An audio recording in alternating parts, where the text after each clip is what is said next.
सर्वे भवन्तु सुखिनः, सर्वे सन्तु निरामया। संस्कृत का यह श्लोक सभी लोगों को सुखी और निरोग होने की कामना करता है, दुआ करता है। हेलो व्यूवर्स, मैं राजकुमार सोनी, इंडियन नेवी रिटायर्ड, एक बार फिर से आप सबका अपने चैनल मिलिट्री एकेडमी में स्वागत करता हूं। व्यूवर्स, आज का हमारा जो टॉपिक है बहुत ही इंटरेस्टिंग है रिगार्डिंग नेवी का मेडिकल स्टैंडर्ड्स का। जी हाँ, नेवी का हम जानते हैं अभी लेटेस्ट अपडेट आया है कि आपकी जो पीएफटी है वो 4 से 30 जून के बीच में पीएफटी और मेडिकल एग्जाम होगा। सो उसी चीज को ध्यान में रखते हुए मैंने एक डिटेल्ड इंफॉर्मेशन, लगभग 40 स्लाइड हैं इसमें, एक एक चीजों को बहुत ही बेहतर तरीके से पिक्चर के साथ विद कंप्लीट डिटेल मैंने एक्सप्लेन किया है। सो बिना देर किए आइए हम शुरू करते हैं। ध्यान रखें, यह वीडियो न केवल नेवी बल्कि एयरफोर्स, एनडीए, सीडीएस, पुलिस और दूसरे कॉम्पिटिटिव एग्जामिनेशन में भी काफ़ी हेल्पफुल होगा और फीमेल कैंडिडेट के लिए भी ये इंफॉर्मेशन काफ़ी हेल्पफुल होगा। ओके, सो बिना देर किए आइए हम शुरू करते हैं। मैं राजकुमार सोनी, इंडियन नेवी रिटायर्ड। मैं English language, group discussion, physical fitness training और एकेडमिक इंग्लिश का इंस्ट्रक्टर हूँ। मेरी करियर हिस्ट्री 2004 टू 2019 में नेवी टीचिंग एक्सपीरियंस सर्विस में भी हुआ एंड रिटायरमेंट के बाद भी मेरी अपनी एकेडमी है, मिलिट्री एकेडमी बलिया।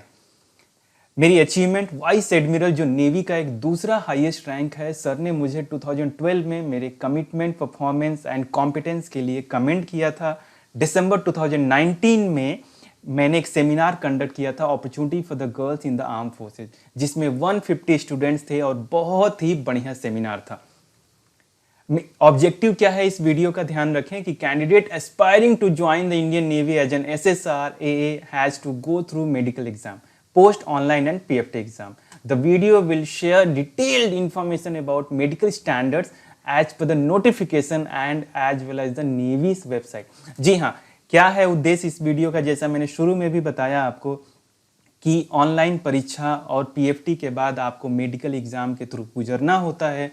तो यह वीडियो एक आपको डिटेल इन्फॉर्मेशन देगा पूरी मेडिकल स्टैंडर्ड्स के बारे में, चिकित्सा जो मानक है उसके बारे में, कहाँ से, जो according to navy notification as well as the navy's website. जी हाँ, दोनों जगह से, और साथ में कुछ चीज़ें जो मुझे वेबसाइट से नहीं मिल पाई, जो मेरे साथ हुई थी मेडिकल में, उन चीज़ों को भी, और इसके अलावा जो जनरल चीज़ें होती हैं उसके बारे में भी मैंने डिटेल में बात की है। सो इस वीडियो में कंटेंट क्या मिलेंगे आपको कि नेवी के नोटिफिकेशन के अनुसार मेडिकल एग्जाम के बारे में पूरी डिटेल, कौन कंडक्ट करेगा, क्या होगा, कैसे होगा, हाइट, वेट, चेस्ट, किसको रिलैक्सेशन देना है, उन चीज़ों पे, फिजिकल एंड मेंटल हेल्थ के बारे में नेवी क्या कहती है, प्रिलिमिनरी मेडिकल एग्जाम। जी हाँ, आपकी मेडिकल एग्जाम 2 बार होते हैं, प्रिलिमिनरी और फाइनल, उसके बारे में बात करेंगे। डिटेल मेडिकल स्टैंडर्ड, जैसा कि मैंने कहा, वेबसाइट से भी मैंने कंटेंट लिया हुआ है। मेरा जो सोर्स ऑफ इंफॉर्मेशन है, एक तो नेवी की नोटिफिकेशन, नेवी की वेबसाइट, मेरा खुद का एक्सपीरियंस, और जो नॉर्मल जो चीज़ें हम लोग डेली लाइफ में देखते हैं फिजिकल फिटनेस और मेडिकल फिटनेस को देखते हुए। विजुअल स्टैंडर्ड्स के ऊपर बात करेंगे, कलर ब्लाइंडनेस के ऊपर बात करेंगे, हम कहाँ पे अपील करना है, where to appeal when you are unfit, कहाँ पे अपील करेंगे जब आप अनफिट होते हैं, आपकी हियरिंग टेस्ट, आपकी डेंटल टेस्ट के बारे में, यदि परमानेंटली मेडिकली अनफिट हो गए तो क्या कर, नेवी क्या बोलती है आपको, यदि आप पहले कहीं फेल हो गए हैं प्रीवियस मेडिकल में और परमानेंटली हैं, ध्यान रखें परमानेंट मेडिकली अनफिट हैं किसी दूसरे आर्म फोर्सेस हॉस्पिटल द्वारा किसी प्रीवियस रिक्रूटमेंट में, तो क्या करना है आपको। टैटूज के बारे में जो डायरेक्टिव है नेवी की, नॉकनी, जी हाँ, बहुत सारे कैंडिडेट पूछते हैं नॉकनी, फ्लैट फुट के बारे में, कैरिंग एंगल के बारे में, वैरिकोस वेन, नया टर्म है लेकिन एक्सप्लेन करेंगे, साइनस सुने हैं आप, पाइल्स के बारे में सुना है, स्वीटी पाम्स, ये भी एक टॉपिक है, हाइड्रोसिल, हर्निया एंड विटिलिगो, सबके बारे में हम डिटेल में बात करेंगे। सो जैसा कि मैंने कहा कि आपको ये इन्फॉर्मेशन कहाँ से मिल सकती है, जैसे ही गूगल पे आप सर्च करेंगे तो एक ये तो आप जानते ही हैं, joinindiannavy.gov.in ये वेबसाइट है, साथ में एक DAVP है जहाँ पे आपको PDF मिल जाता है। So DAVP stands for directorate of advertising and visual publicity. जी हाँ, सेंट्रल गवर्नमेंट की ये जो वेबसाइट है, ये क्या करती है, पब्लिसिटी का रोल अदा करती है, तो यहाँ से भी आपको ये इन्फॉर्मेशन मिल जाएगी। सो मैंने क्या किया है कि जो फैब 2020 जो कोर्स कमेंस होने वाला था, so before 9 months around, 10 months around, तो उसका मैंने ये जो एग्ज़ाम था फैब 2020 बैच का जो नोटिफिकेशन, उसका मैंने ये स्क्रीनशॉट लिया है ताकि आपको बता सके कि क्या एक्सपेक्टेशन है नोटिफिकेशन में क्या मांग रहा है। सो आप देखेंगे कि ये फैब 20 के नोटिफिकेशन में जो सीरियल 11 है इसमें मेडिकल स्टैंडर्ड्स की बात की गई है, उसको मैंने पूरा एक्सप्लेन किया हुआ है। सो आपको वेबसाइट से यदि कंटेंट लेना है तो कैसे लेंगे आप ये इसी मेडिकल स्टैंडर्ड्स के बारे में। सो आप जब ज्वाइन नेवी वेबसाइट में जाएंगे वहाँ पे आप ये ज्वाइन नेवी क्लिक करेंगे तो वेज टू ज्वाइन पे क्लिक करेंगे तो आपको 3 कैटेगरी मिलेगी। यहाँ पे सेलर्स पे जाके और जो ये थर्ड ऑप्शन है medical physical standard for seller entry, तो यहाँ पे आपको डिटेल इन्फॉर्मेशन मिलेगी और उसका लुक कुछ ऐसा होगा, ये देखिए ऐसा होगा। ओके, इस चीज़ को भी मैंने डिटेल में एक्सप्लेन किया हुआ है। सो अब बात करते हैं मेडिकल स्टैंडर्ड्स के बारे में। सो अकॉर्डिंग टू नोटिफिकेशन, पहले हम नोटिफिकेशन के थ्रू जाएंगे, फिर हम नेवी के वेबसाइट में जो डिटेल हैं उसके ऊपर जाएंगे। So medical examination will be conducted by authorised military doctors as per medical standard prescribe in current regulations applicable to sailors on entry. जी हाँ, जो चिकित्सा परीक्षा है वो क्या होगा, नाविकों के इनरोलमेंट पे, उनके प्रवेश पे, उनकी भर्ती पे कब होगा, वर्तमान नियमों के आधार पे जो अधिकृत सैन्य डॉक्टर हैं, जी हाँ ऑथोराइज मेडिकल डॉक्टर्स, उनके द्वारा ही की जाएगी और किसी के द्वारा नहीं की जाएगी। सो नॉर्मली जो ऑथोराइज मेडिकल डॉक्टर्स कौन हो सकते हैं, तीनों फोर्सेज एक दूसरे को सिस्टर सर्विसेज बोलती हैं। नेवी एयरफोर्स को सिस्टर सर्विस कहती है, एयरफोर्स नेवी को, और आर्मी एक दूसरे को, सब लोग एक दूसरे को सिस्टर सर्विस बोलते हैं। ओके, तो जब मेडिकल एग्जाम होता है आपका तो सिस्टर सर्विस के भी डॉक्टर हो सकते हैं। नॉर्मली क्या होता है, यदि कहीं सेंटर है तो एयरफोर्स की भर्ती में एयरफोर्स के डॉक्टर, नेवी की भर्ती में नेवी के डॉक्टर, और आर्मी की भर्ती में आर्मी के डॉक्टर होते हैं, क्योंकि उनको जनरल डॉक्टर होने चाहिए, उसमें स्पेशलिस्ट की आवश्यकता नहीं पड़ती है। सो मिनिमम हाइट 150 सेंटीमीटर, जी हाँ, weight and chest should be proportionate, minimum chest expansion of 5 centimetres. Details regarding minimum height standard for entry into the Navy as sailors including applicable relaxation can be accessed from the official recruitment website। So ध्यान देंगे, न्यूनतम ऊंचाई कितनी चाहिए, 150 centimetre, 157 centimetre, और वजन और छाती का अनुपात एक प्रोपोर्शन में होना चाहिए। ऐसा ना हो कि वजन बहुत ज़्यादा और छाती कम हो, तो बेसिकली इनका एक रेशियो है। छाती तो उतना नहीं, लेकिन हाँ वजन और हाइट का बहुत बड़ा रोल है, उसको हम अभी डिटेल में देखेंगे। सो वजन और छाती का अनुपात एक रेशियो में होना चाहिए। 5 सेंटीमीटर न्यूनतम आपको छाती फुलाने की बात की जाती है। इंटेंशन ये होता है कि छाती वेल डेवलप्ड हो, ऐसा नहीं कि बहुत अंदर। लेकिन जो कमजोर है, जो यंगस्टर है, कोई इशू नहीं है, आप तैयारी करें, पुशअप करें, मेहनत करें, वो चीज़ें हो जाएंगी। सो मिनिमम 5 सेंटीमीटर की एक्सपेंशन वो लोग एक्सपेक्ट करते हैं। फॉर एग्जाम्पल यदि किसी की छाती 80 सेंटीमीटर है तो वो उसको बोलेंगे कि फुलाओ तो 85 सेंटीमीटर, और वो टेप से आपकी नापते हैं। सो कोई बड़ा इशू नहीं है, ये हो जाता है। सो भारतीय नौसेना में नाविक के रूप में प्रवेश के लिए न्यूनतम ऊंचाई मानकों के बारे में जो विवरण है, जो छूट है, वो क्या है, आपकी आधिकारिक भर्ती वेबसाइट से मिल सकता है, जो मैंने लिया हुआ है ऑलरेडी। ओके, सो यदि हम एक एग्जांपल देखें, ये height and weight standards for male candidate in kilograms and age in years. So जो वेट है, ये जो एज है वो किस में है, ये ये जो एज है ये तो ईयर्स में है, और जो ये हाइट है वो सेंटीमीटर में। तो आपको देखिए वेट कितना होना चाहिए, देखिए आप एक तरह से, यदि कोई साहब मेरे, यदि कैंडिडेट यदि 20 ईयर्स के हैं वो, और उनकी हाइट 168 लगभग 5 फीट 6 साढ़े 6 इंच है, तो उनका जो वेट है वो नेवी कहती है कि 55 kg के अकॉर्डिंग होना चाहिए। लगभग 5% का ऊपर नीचे चलता है तो कोई बड़ी बात नहीं है। ओके, क्योंकि कैरियर ये स्टार्ट हो रहा है। सो ये तो रहा एक एग्जांपल हाइट एंड वेट। तो वैसे ही आप अलग अलग एज के लिए और अलग अलग हाइट के लिए आप अकॉर्डिंगली देख सकते हैं, और कम ज़्यादा होने पे आप नीडफुल एक्शन ले सकते हैं। साथ में यहाँ पे आप देखें तो ये दिया हुआ रिलैक्सेशन इन हाइट और लेस हाइट। तो जैसे कि मैं बात कर रहा था कि किसको हाइट में रिलैक्सेशन मिलेगा, उस टॉपिक पे ऊपर है। तो ये इसको जब आप क्लिक करेंगे, यहाँ पे स्पेलिंग गलत है तो इसको मैंने ऑलरेडी उनको मेल करके इन्फॉर्म किया हुआ है कि आप करेक्ट करें। सो जैसे ही आप इसको क्लिक करेंगे तो ये आपको एक PDF फाइल खुलेगी। सो इस PDF फाइल में क्या मिलेगा, यहाँ पे देखिए, इसी का एक पार्ट है स्क्रीनशॉट की less height minimum height permitted. तो इसको भी मैंने एक्सप्लेन किया हुआ है, ये देखिए। So minimum height permitted to a candidate for enrolment in the navy is 157 centimetre, same है। But tribal candidates who pass written exam and PFT are to be granted relaxation in height as follows. ये written पहले होता था, अभी तो online exam हो गया है। सो ट्राइबल कैंडिडेट, जी हाँ, जो लिखित परीक्षा में और PFT के पास करने के बाद आदिवासी उम्मीदवारों, जो ट्राइबल कैंडिडेट्स हैं, कहाँ के? लद्दाख के, अंडमान, गोरखास, भूटान, सिक्किम एटसेट्रा, जो नॉर्थ ईस्ट के भी हैं, उनको 5 सेंटीमीटर से लेके और 2 सेंटीमीटर से 5 सेंटीमीटर बीच में छूट दी जाती है।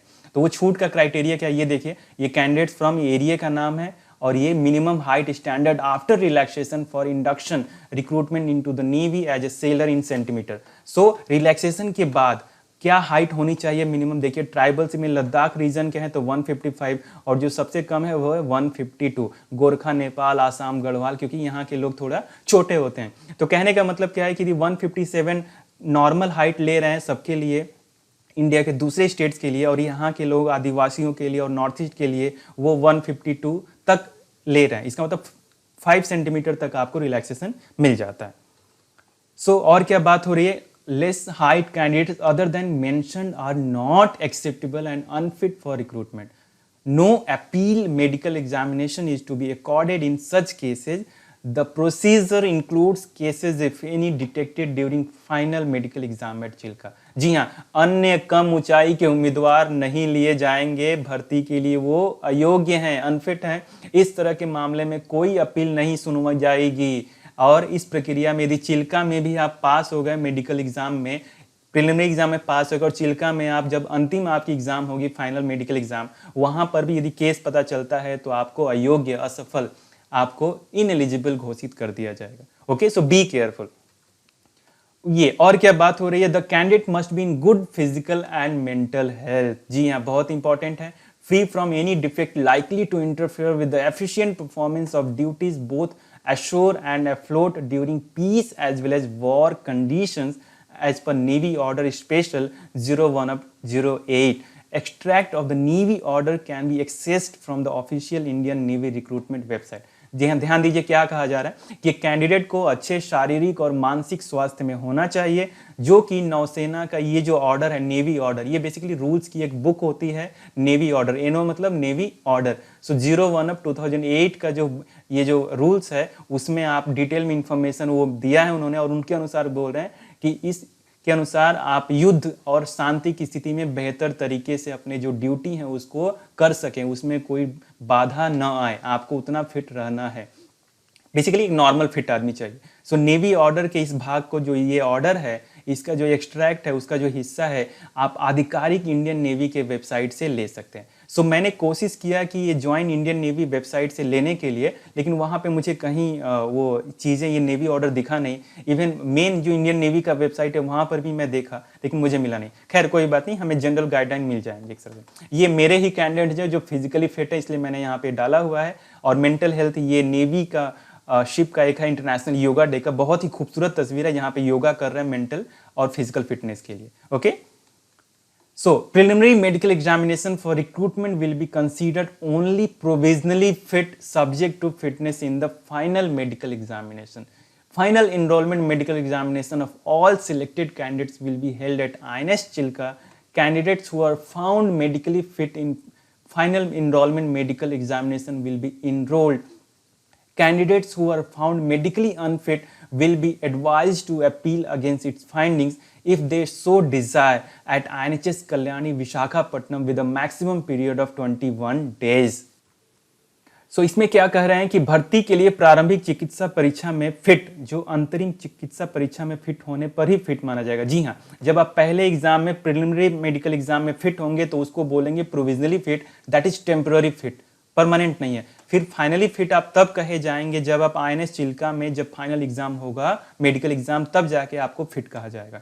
और अंतिम नामांकन चिकित्सा परीक्षा, नामांकन माने जब आप इनरोल होते हैं, जाते हैं ट्रेनिंग के लिए, उसको इनरोलमेंट, नेवी में जब आप भर्ती होते हैं उसको बात हो रही है. सो अंतिम नामांकन चिकित्सा परीक्षा में चिकित्सीय रूप से फिट पाए जाने वाले उम्मीदवारों को दाखिला दिया जाएगा, भर्ती की जाएगी. जिन उम्मीदवारों को चिकित्सीय रूप से अयोग्य पाया गया है उसके खिलाफ अपील करने की सलाह दी जाएगी. यदि वे इच्छा रखते हैं तो INHS कल्याणी विशाखापट्टनम में 21 दिनों के भीतर जा सकते हैं. बेसिकली कहने का मतलब यह कि फाइनल मेडिकल एग्जाम जब चिल्का में होता है और उस समय आप यदि अनफिट घोषित होते हैं तो आप इस डिसीजन के खिलाफ आप यदि अप्रोच करना चाहते हैं, अपील करना चाहते हैं तो आप INHS कल्याणी, जी हाँ, Indian naval hospital ship, normally navy के जितने इस्टेब्लिशमेंट हैं, जो शिप हैं, जो यूनिट हैं, उनका नाम INS से ही लगभग शुरू होता है. सो INHS इंडियन नेवल हॉस्पिटल से बेसिकली ये हॉस्पिटल है, मिलिट्री हॉस्पिटल है, नेवी हॉस्पिटल है, तो वहाँ विशाखापट्टनम में है, तो आप वहाँ पे 21 दिनों के अंदर जा सकते हैं। क्यों विशाखापट्टनम के अंदर ही? बिकॉज क्योंकि जो नेवी का जो ट्रेनिंग सेंटर चिल्का है वो उड़ीसा में है, और ये जो हॉस्पिटल आंध्र प्रदेश, तो उड़ीसा और आंध्र प्रदेश दोनों नियर बाई है, तो वहीं पे उनको रेफर कर दिया जाता है। वहाँ पे काफ़ी स्पेशलिस्ट हैं जो आपकी प्रॉब्लम को देख के एक डिसीजन दे सकते हैं। सो ऐसा कुछ होता है तो you can always approach, and my suggestion will be please approach, ताकि क्या पता आपको फिट हो जाएं और आप सिलेक्ट हो जाएं। सो candidates are advised to get their ears clean for wax and tartar removed from teeth prior to medical exam। जी हाँ, अभ्यर्थियों को सलाह दी जाती है कि वे अपने कानों का वैक्स गंदगी साफ करवा लें और चिकित्सीय जांच से पहले दांतों की जो गंदगी है उसको भी निकलवा लें। और विजुअल स्टैंडर्ड्स के बारे में देखिए, ये बात की जा रही है कि applicants declare permanently medically unfit by any armed forces hospital in previous recruitment for the same entry navy are advise not to apply. So क्या बोल रहे हैं, ये पूरे एग्जाम के ऊपर लागू है कि यदि किसी भी सशस्त्र बल अस्पताल द्वारा यदि आप पिछले भर्ती में स्थायी रूप से, ध्यान देंगे, परमानेंटली फिट हैं, अनफिट हैं, परमानेंटली अनफिट हैं किसी प्रीवियस मेडिकल हॉस्पिटल द्वारा किसी प्रीवियस रिक्रूटमेंट में, तो आपको सलाह दी जाती है कि आप नेवी में भी अप्लाई न करें। सो ये उनका एक डायरेक्टिव है, एक गाइडलाइन उन्होंने दे दिया, क्योंकि यदि आप परमानेंटली फिट, मेडिकली अनफिट हैं, इसका मतलब वो क्योर नहीं होगा, तभी जाके आपको परमानेंटली अनफिट घोषित किया गया है। तो यदि क्योर नहीं होगा तो फिर जाने का कुछ फायदा नहीं है। लेकिन फिर भी मेरा ये आपसे ये रिक्वेस्ट है कि आप, सलाह है कि आप फिर भी अप्रोच करें। कोई किस्मत जानता नहीं, हो सकता है आपकी मेहनत से कुछ बेहतर रिजल्ट हो और वो प्रॉब्लम रिजॉल्व हो जाए और आप सेलेक्ट हो जाए। सो क्या मतलब है जब ये विजुअल स्टैंडर्ड, जब ये बात की गई, देख रहे हैं आप, यदि without glasses distant vision, distant का मतलब है दूर का जो विजन है वो बिना ग्लास का बेटर आई, बेहतर आंखें, और खराब आंख कितना चाहिए, 6/6, 6/9, और विद ग्लासेज में तो कोई कॉम्प्रोमाइज नहीं, बेटर आई और वर्स आई दोनों 6/6 चाहिए। मतलब चश्मे के साथ यदि आप हैं तो पूरा आंख 6/6 चाहिए, उसमें किसी तरह का समझौता नहीं। यदि आप चश्मा लगाते हैं और तो बिना चश्मे का आप 6/9 तक पढ़ सकते हैं। क्या मतलब है 6/6, 6/9 का? जी हाँ, इसको बोलते हैं स्नेलन चार्ट, जिसमें आप जिन जो चश्मा पहनते हैं वो देखे होंगे कि यहाँ पे जब आप आई टेस्टिंग के लिए जाते हैं तो ऐसे आपको पढ़ने के लिए बोला जाता है। ये है वो 6/6, 7, 8, 9, 10, उसके बारे में बात करते हैं। व्हाट इज 6/6 जो फिट होता है? सो ये 6/6 के जो कैंडिडेट हैं वो क्या कर सकते हैं, वो 6 मीटर अवे से दूरी से पढ़ सकते हैं। So this is considered to be the normal condition. तो 6/6 का मतलब है कि आप 6 मीटर दूर स्थित चीजों को देखने में सक्षम है, और इसे सामान्य स्थिति कहा जाता है, मतलब आप नॉर्मल है, फिट है।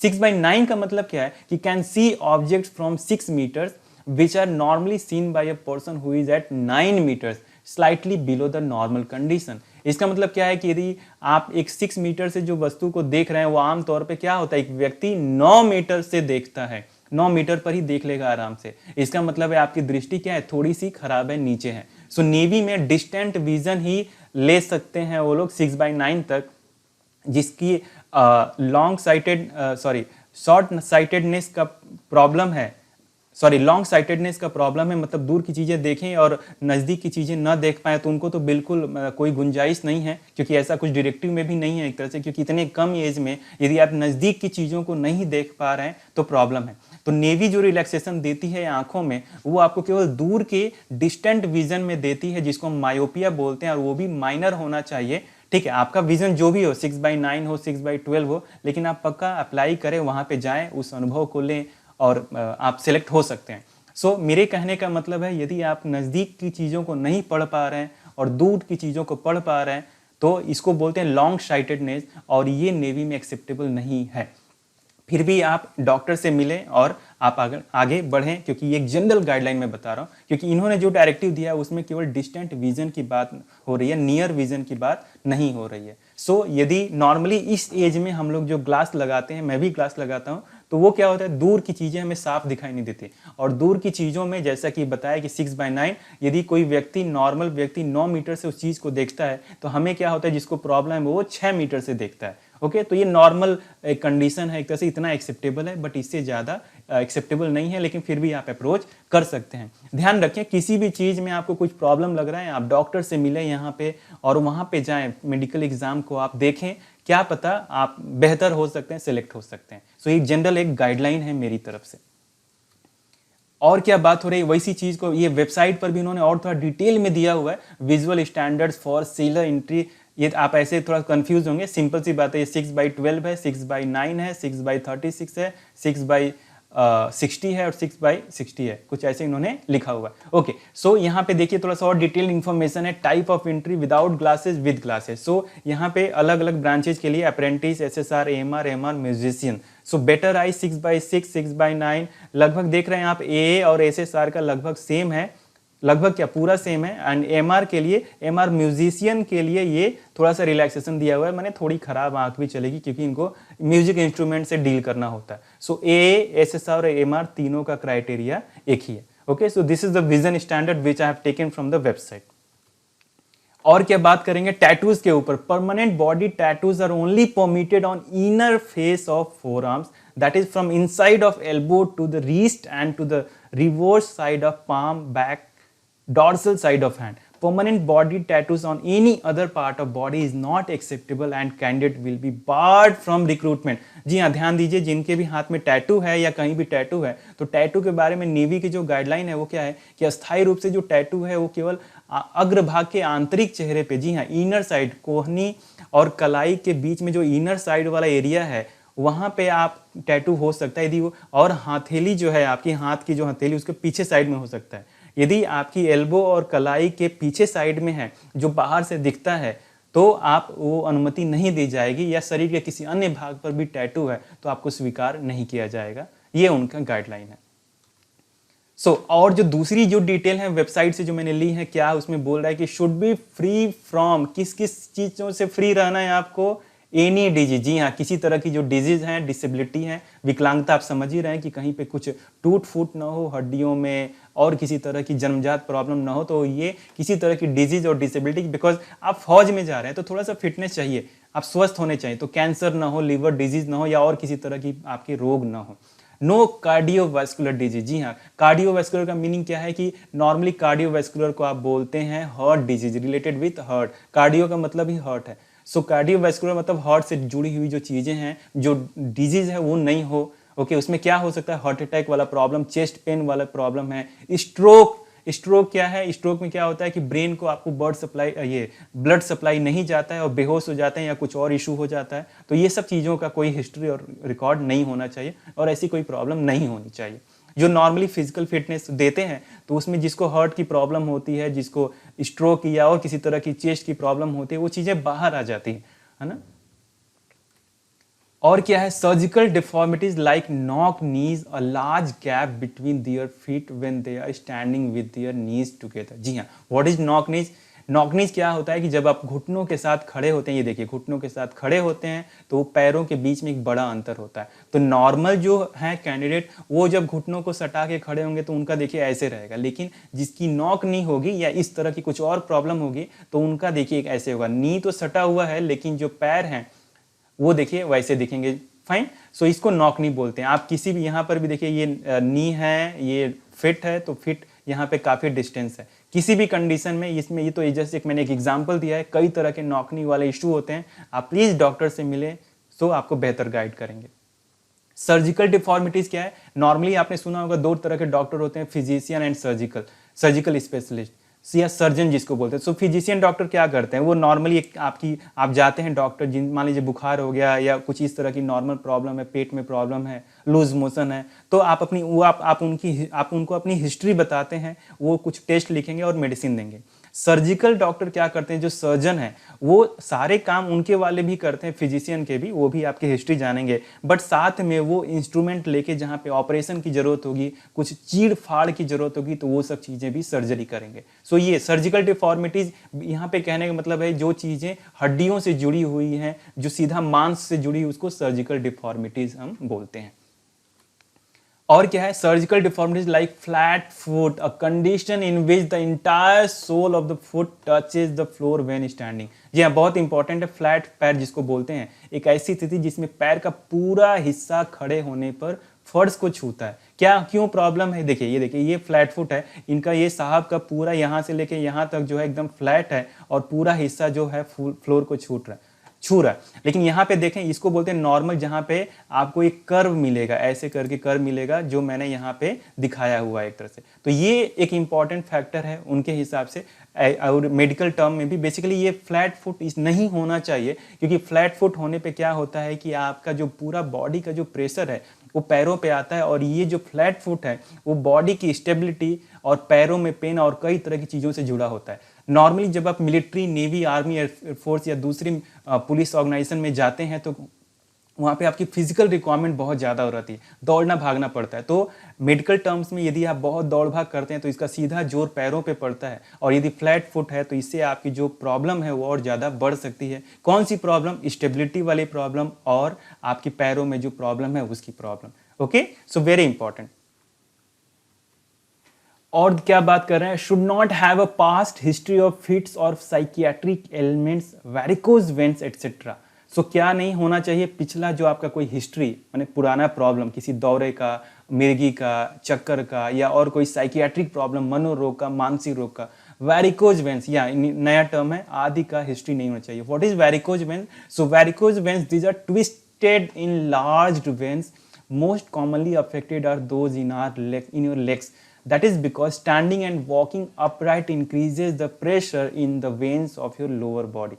So varicose veins क्या है? ये मुड़े हुए या बढ़े हुए नस हैं, और सबसे अधिक प्रभावित कहाँ पे होते हैं? पैरों में होते हैं, क्योंकि सीधे खड़े होने और चलने से ये शरीर के निचले हिस्से में दबाव बढ़ता है। हम दिखाते हैं क्या है, ये देखिए। ये यदि किसी को वेरिकोज वेन्स है तो उनके जो नसें हैं वो साफ साफ फूली हुई, बढ़ी हुई दिखाई देंगी, और ये नॉर्मल जो वेन है वो ऐसे दिखेंगे। सो बी केयरफुल, यदि कुछ ऐसा इशू है तो आप डॉक्टर से मिलिए।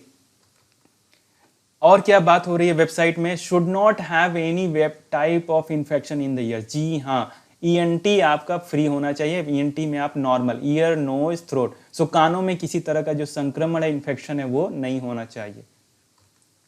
कलर परसेप्शन बहुत इंपॉर्टेंट है। ये क्या है? अलाउड अप टू CP2, और कई सारे जो एग्जाम है NDA एटसेट्रा में भी वहां पर ही CP2 तक ही लेते हैं। What is CP2? So colour perception 2। So the color recognition on 13 out of the first 15 plates of the Ishihara test. This is the standard for most people declared as normal color perception. जी हाँ, colour को पहचानना military में बहुत important है। कई बार क्या होता है, ये देखिए, pilot rely on colour lamp signalled by the marshal. ये साहब मार्शल बोला जाता है जो कलर दिखा के ये एयरक्राफ्ट को गाइड कर रहे हैं। सो कलर के अनुसार ही एक्शन लिया जाता है। ओके, सो यदि एक मार्शल है या इस तरह के जो स्टाफ हैं मिलिट्री में है तो कलर की जो चीज़ें हैं वो बहुत इंपॉर्टेंट है। तो कलर ब्लाइंडनेस नहीं होना चाहिए। उस चीज़ को कैसे चेक करते हैं? होता क्या है कि कलर ब्लाइंडनेस में कोई टिपिकल 1, 2, 4 कई तरह की कलर पहचानने में तकलीफ होती है। रेड को ग्रीन नहीं दिखेगा, ग्रीन ग्रीन नहीं दिखेगा, ऐसे जैसे जिनको कलर ब्लाइंडनेस होगी उनको ये 12 नहीं दिखेगा। ओके, सो इस प्लेट को बोलते हैं इशिहारा टेस्ट। इशिहारा टेस्ट बोलते हैं ये जो टेस्ट है कलर ब्लाइंडनेस का, उसको बोलते हैं इशिहारा टेस्ट। सो इशिहारा टेस्ट में बोला जा रहा है कि ऐसी जो प्लेटें होंगी, इसको एक प्लेट बोलेंगे। इस प्लेट की तरह 15 प्लेटें होती हैं, और यदि कोई कैंडिडेट इन 15 प्लेटों को दिखाया जाएगा, जिसमें नंबर होंगे, अल्फाबेट हो सकते हैं, तो उस 15 प्लेटों में से यदि वो 13 को पढ़ लेते हैं, डिफरेंट, जैसे यहाँ पे ग्रीन में ऑरेंज दिया गया, हो सकता है नेक्स्ट वाले में रेड में येलो रहे, ऐसा कुछ रहे। ओके, तो यदि आप पढ़ लेते हैं तो आपको कहा जाएगा you are CP2 and you are fit, medically fit. So Ishihara test की पहली 15 में से 13 को सही पहचान कर लेते हैं, और जो नॉर्मली एक अधिकांश लोग कर लेते हैं, बहुत कम। लेकिन हाँ, जिनको ये प्रॉब्लम है, जो नहीं पहचान पाते, तो उनका जो ये जो प्रॉब्लम है उसको परमानेंटली अनफिट माना जाता है, और वो योग्य नहीं है एक तरह से।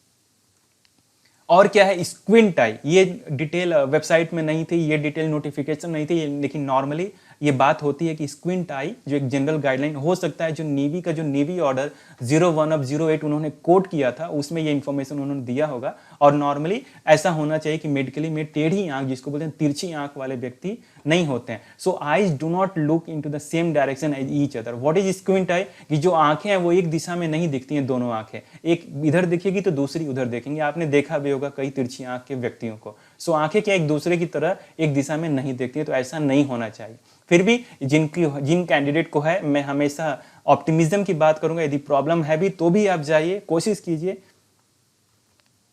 ये जो सर्टिफिकेट है नाइट ब्लाइंडनेस का, जी हाँ, रतौंधी किसी भी कैंडिडेट को नहीं होना चाहिए। वैसे वो चेक नहीं होता वहां पे। ये मैंने स्क्रीनशॉट NDA से लिया है कि NDA में वो लोग बकायदा ये नाइट ब्लाइंडनेस की एक सर्टिफिकेट मांगते हैं कि आई, फॉर एग्जांपल अशोक हो सकता है कि मैं अशोक सोन सो इस बैच का, इस चेस्ट नंबर का ये सर्टिफाई करता हूँ अपने नॉलेज, बेस्ट नॉलेज के अनुसार कि मुझे कोई नाइट ब्लाइंडनेस नहीं है और मेरे परिवार में भी किसी को नहीं है। और यहाँ पे आप साइन करेंगे, कैंडिडेट साइन करेंगे, उसके बाद मेडिकल ऑफिसर साइन करेंगे। नेवी में इस सेलर्स एंट्री में ऐसा किसी तरह का टेस्ट का सर्टिफिकेट नहीं लिया जाता है, लेकिन मैं जानकारी के लिए बता रहा हूं कि रतौंधी नहीं होना चाहिए।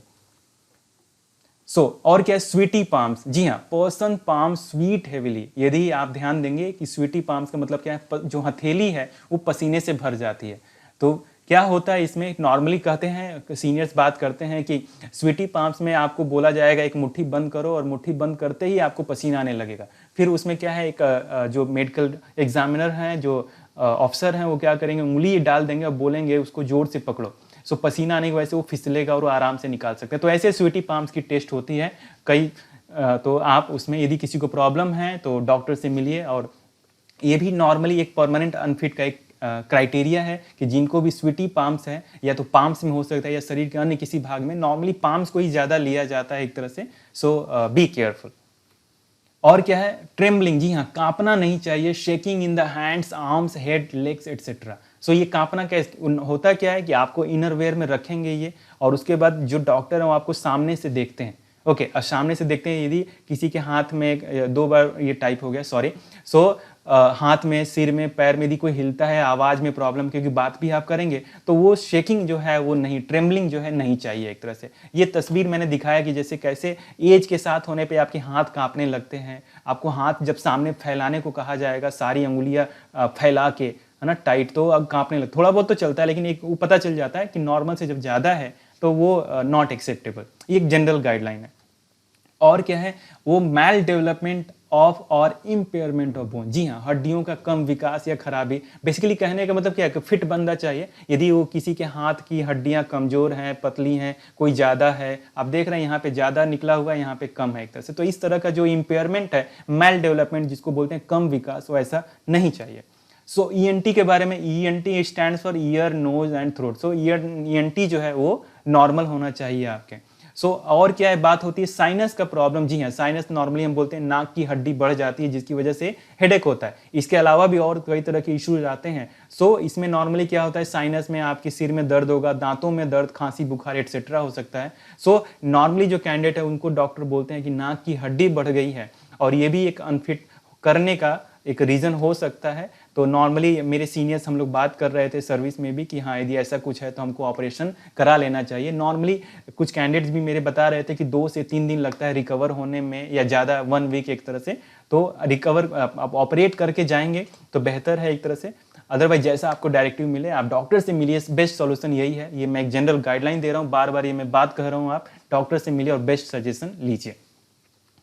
और क्या है, देखिए, ये ध्यान रखिए, ईयर हमने अभी बात किया ENT का, उसमें क्या है, ईयर में आपको जिनको भी स्पेशल हियरिंग टेस्ट करना, उनको स्पेशल हियरिंग टेस्ट करना होता है। जो लोग डाइविंग ब्रांच या दूसरे जो ब्रांचेज है उसके लिए जाते हैं, जहाँ पे कानों का बड़ा रोल है, और साथ में सबमरीन कैडर, जी हाँ, जिनको पनडुब्बी ज्वाइन करनी होती है, उनको क्या है, एक स्पेशल हियरिंग टेस्ट, थोड़ा सा विशेष टेस्ट है, वो उनकी कानों की टेस्ट की जाती है। नॉर्मल हियरिंग ऐसे, इसमें क्या है, नॉर्मल हियरिंग होना चाहिए आपका। Dental fitness. जी हाँ, जनरली क्या है, क्यों डेंटल फिटनेस देखते हैं, वो क्यों देखते हैं कि दांत एक बराबर है कि नहीं है। बेसिकली सेंस ये है कि generally unhealthy teeth and complex dental systems are disqualifying because they impede your ability to eat a normal diet. एक लाइन है कि soldiers who cannot bite cannot fight. जी हाँ, दांत यदि स्वस्थ नहीं है तो आप खा नहीं सकते अच्छे से, खा नहीं सकते तो फिर ड्यूटी, अपना जो रोल है वो अच्छे से अदा नहीं कर सकते हैं। आमतौर पे जो अस्वस्थ दांत और जटिल, जिसका दांत टेढ़ा मेढ़ा, ऊपर नीचे या और किस तरह का इशू है, तो बेसिकली टेढ़ा मेढ़ा, ऊंचा नीचा होने से वो ये सोचते हैं कि आपको ये डेंटल फिटनेस पे और आपको ठीक से चबाने में प्रॉब्लम हो सकता है, इसलिए वो इस सब चीज़ों को एक्सेप्ट नहीं करते हैं। फिर भी एक माइनर लेवल तक अलाउ है, आप जाइए। ये जस्ट मैं जानकारी के लिए बता रहा हूँ कि क्या सोचना है एक डॉक्टर के नज़रिए से, एक मेडिकल के नज़रिए से। ये क्या है, सामान्य आहार खाने की जो क्षमता है उसको इंटरप्ट करते हैं यदि आपके डेंटल फिटनेस नहीं है तो। और क्या, व्हेन योर आर्म्स आर, जी हाँ, अब हम बात कर रहे हैं कैरिंग एंगल एल्बो की।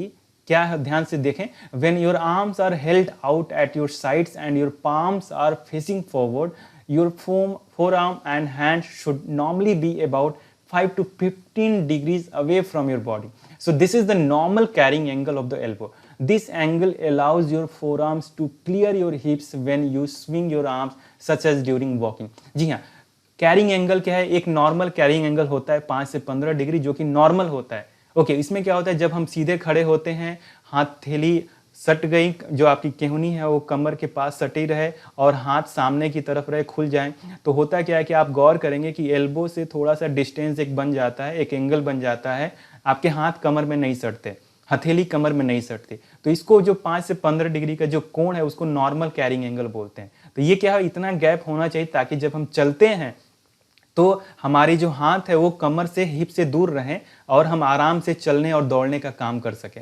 यदि ये गैप नहीं है, कम है या बहुत ज़्यादा है, तो हमारी जो वॉकिंग है उसको ये लोग डिस्टर्ब करते हैं। जैसा कि यहाँ पे डिफॉर्मिटी क्या है, the forearm is angled away from the body to a greater degree than normal when fully extended. So problem कब होती है, जब बाਹਾਂ जब पूरी तरह से आपने फैलाया तो शरीर से सामान्य से ज़्यादा कोण बना रहा है, माने 5 से 15 डिग्री से अलावा मैंने ज़्यादा कोण बना रहा है। तो आप इस कंडीशन में भी आप डॉक्टर से मिलिए, यदि लग रहा है तो नॉर्मल आप और फ्रेंड्स का देख के आइडिया लगा सकते हैं।